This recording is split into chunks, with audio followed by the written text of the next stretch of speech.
Are you looking for a list of typical owner financing terms?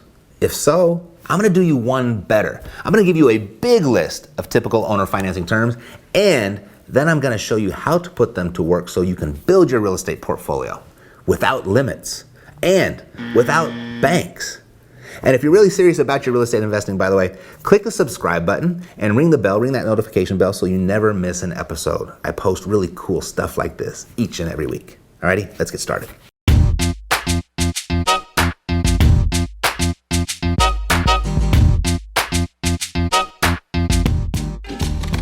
This is Theriault Media. Hi, I'm Matt Theriault, CEO of Epic Real Estate. And if you're looking for a list of your typical owner financing terms, well, I've got them, and we'll cover them first.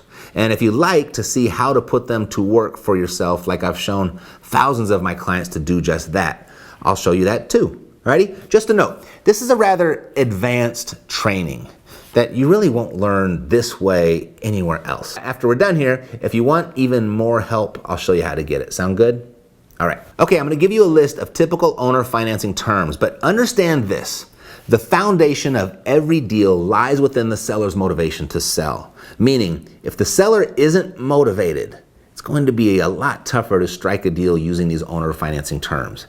However, the greater the motivation, the more likely they are to cooperate, and the greater the deal that you can strike for yourself. And if you'd like to see how we're finding motivated sellers like this for as little as $1 a day, you can watch this right here. Just click this little link up here and I'll take you to a video to show you how we're doing that. Alrighty? Now, last thing before I give you these terms, as a real estate investor, from this day moving forward, I want you to think like this. It would behoove you to adopt this philosophy, and that is, I buy houses in one of two ways: by my price in the seller's terms, or the seller's price in my terms. As long as you can control one, I can always make a deal for myself. Most people, they understand the price, but very few understand the terms. So I wanna make it very simple just to begin. So if I said I'll pay you a fast nickel for that house, nickel is the price, fast is the term. Or I'll give you a slow dime for the house, dime is the price, slow is the term. Right? So if that makes sense to you right there, let me know by smashing the like button. It'll let me know that we're off to a good start. That's the philosophy. Now the real world implementation looks like this. The starting point is a fast cash offer. Low price, fast cash terms. This is pretty much the only thing your competition understands, by the way. They are one-trick ponies offering fast nickels every single time. But what if the seller says no to the nickel part? Most give up. But after you and I were done here, you'll know how to offer your terms in exchange for that higher price, so it's still a deal for you. So you can snatch these deals right from your competition, the ones that they're losing. Ready? So the price and terms work in conjunction with each other like this. The higher the price, the longer the term. The lower the price, the shorter the term. Now, typical owner financing terms. Here's the list that you've been waiting for. We'll make it simple and we'll get progressively more advanced. Payments. A payment is the trade of value from one party to another to fulfill a legal obligation. Interest. This is a payment from a borrower to a lender of an amount above repayment of the principal amount borrowed at a particular rate. Principal, a capital sum earning interest due as a debt. Credit, the provision of money, goods, or services with the expectation of future payment.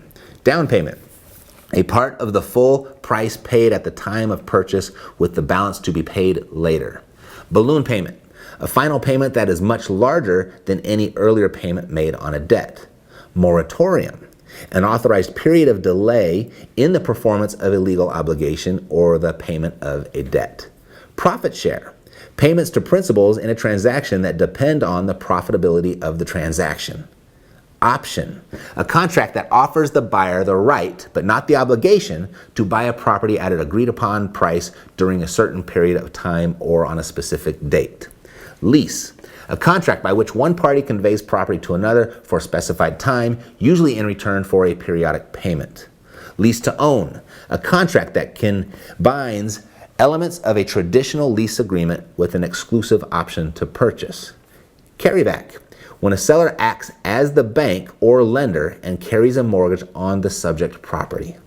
Subject to, buying a home subject to the existing mortgage. While title is transferred to a buyer, the existing mortgage stays in place where the buyer takes over the payments. Deferral, a postponement of an action or event, like deferred interest, deferred profit, deferred down payment.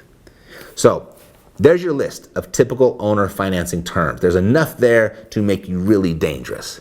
Now, as promised, let's see what they look like in practice. So here we have a house. It's valued at $100,000. The seller's bottom line is $95,000. They're not going to take anything less than that. It rents for $1,100 a month. And to keep things simple, we'll assume right now that there is no mortgage on the house, nor does it need any repairs. So we might start our offering at $60,000 cash. That's our fast nickel scenario. The seller says no, so we might offer a slow dime type scenario of $70,000 to be paid as $7,000 down, $63,000 at 5%, amortized over 30 years. The seller still wants a higher price, so we ask for an even longer term. We then could offer something like $80,000 to be paid as $10,000 down, $70,000 at 4% interest-only payments, balance due in 10 years. See how that's working? Higher the price, longer the term. Seller still says no to the price. So we could offer $90,000 to be paid as $15,000 down, $75,000 divided by 150 equal monthly payments. Or if the seller still isn't happy with that, would you consider doing a deal like this and actually overpay for the house by offering $120,000 paid as follows? $20,000 down, $500 a month, 6-month moratorium on first payment, and the remaining balance due in 15 years. Would you do that deal and overpay for it? Here's why. If you lose control of the price, you can really recover with the terms. Look at this. If you were to pay market value for this house with traditional bank financing at a price of $100,000, that would typically look like this. 20% down, 30-year bank mortgage at 6%, and then over the lifespan of that 30-year mortgage, when you account for the interest, you actually pay $182,000 for it. So in this last example where we offered $120,000 for this $100,000 house to be paid as the $20,000 down, $500 a month, a 6-month moratorium with the remaining balance due in 15 years, it's actually still much less than you would have paid using traditional financing. You see, you only paid $120K for it, and you had a much stronger cash flow along the way. Yes, you pay $120,000 for this $100,000 house. It's a steal with these terms, right? If you're following along and this isn't over your head, type in "this is epic" in the comments below. So this is how we do it. When a seller says no to our fast nickel offer, we offer them essentially 3 different types of slow dime offers using this 3-option letter of intent. And I put a link down below if you'd like to grab a free copy of it. So while you check that out, let me introduce you to Nathan. He's a client of mine, and he sent this video to me recently for our last Epic Intensive because he couldn't be there in person. And check out what he did with this deal using the 3-option letter of intent, using many of these owner financing terms that we just went over. Listen for how many of them that you now recognize. Hey Matt, Nathan Price here in Spokane, Washington. Just wanted to give you a quick update on where my business is since I've concluded my coaching with you. First of all, just want to tell you thank you so much for everything that you've taught me. You've really kind of paved the way for me to gather and garner the success that I've had. So past 12 months, I've done about 44 wholesale transactions with average profit margin of $9,000 to $11,000. Been able to, this has been accomplished primarily by the systems I have been able to put in place here. I got a couple VAs working for me. The biggest one has been my acquisitions manager. Been able to brought him on at about April. He's been with me for a few months. There's a few hiccups along the way, but he's awesome. His closing ratio is pretty darn good. Definitely puts mine to shame. So I'm grateful that I was able to kind of leverage one of my weaknesses into a strength. So my focus kind of moving on is to gather more rentals. So this guy right behind me here, picked that up a few weeks back.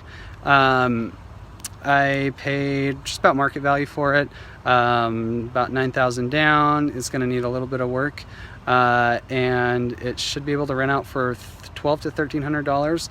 Picked it up for principal only payments, so seller financing, 15-year note, first 5 years principal only payments of $500 a month, and then after that the remaining balance will be amortized over 29 years with a with a 3.5% interest payment, so it brings the payments up to $508, I believe. And so it's going to rent out for $1,200 or $1,300. So the cash on cash return on that is very favorable. This came from a 3-option letter of intent that my acquisitions manager presented to the seller here. So that I'm going to be picking up more of these. Love these principal only payments.